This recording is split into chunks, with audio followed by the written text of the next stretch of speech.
hearts in which his words enclosed her. Now she saw him detached from her, drawn back into the unknown, and whispering to another girl things that provoked the same smile of mischievous complicity he had so often called to her own lips. The feeling possessing her was not one of jealousy. She was too sure of his love. It was rather a terror of the unknown, of all the mysterious attractions that must even now be dragging him away from her, and of her own powerlessness to contend with them. She had given him all she had, but what was it compared to the other gifts life held for him? She understood now the case of girls like herself to whom this kind of thing happened. They gave all they had, but their all was not enough. It could not buy more than a few moments.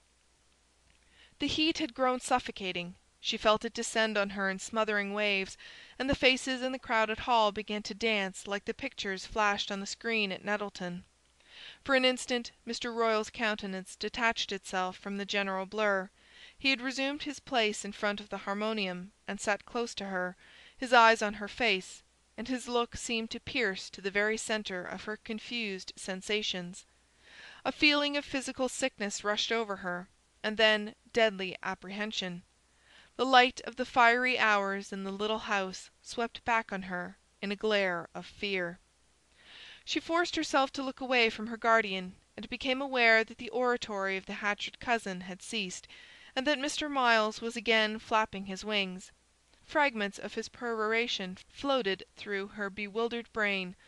A rich harvest of hallowed memories, a sanctified hour to which, in moments of trial, your thoughts will prayerfully return. And now, O Lord, let us humbly and fervently give thanks for this blessed day of reunion, here in the old home to which we have come back from so far.